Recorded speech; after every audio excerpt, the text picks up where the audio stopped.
Ir-rapport tal-Bank Ċentrali janalizza fost oħrajn il-fehma tal-Maltin u tal-Awċin dwar iċ-ċaqliq fil-prezzijiet.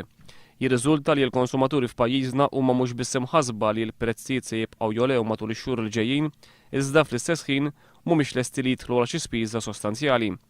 L-istess rapport iżda jitkellem ukoll f'dettall dwar il-pjani li għandu l-Gvern Nazzjonalista għas-snin li ġejjin għal dawk li huma l-finanzi tal-pajjiż.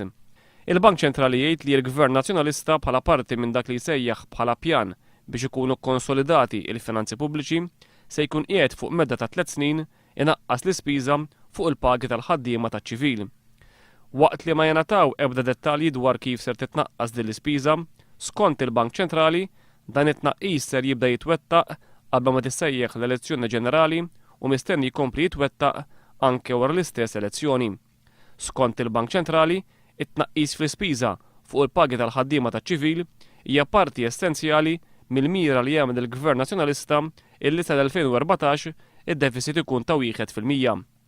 Dan minkejja illi suppost sa sena l-oħra id-deficit skont ma kien wieħed il-Gvern kellu jkun intemm għal kollox, mira li iżda baqgħet ma ntlaħqitx.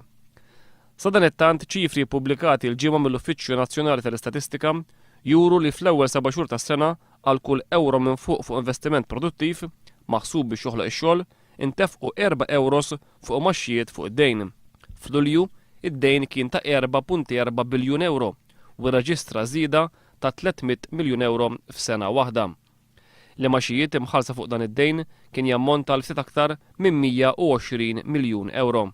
Bejn Jannar u Lulju mill-VAT, l-income tax u l-bolla biss il-Gvern ġabar 870 miljun euro.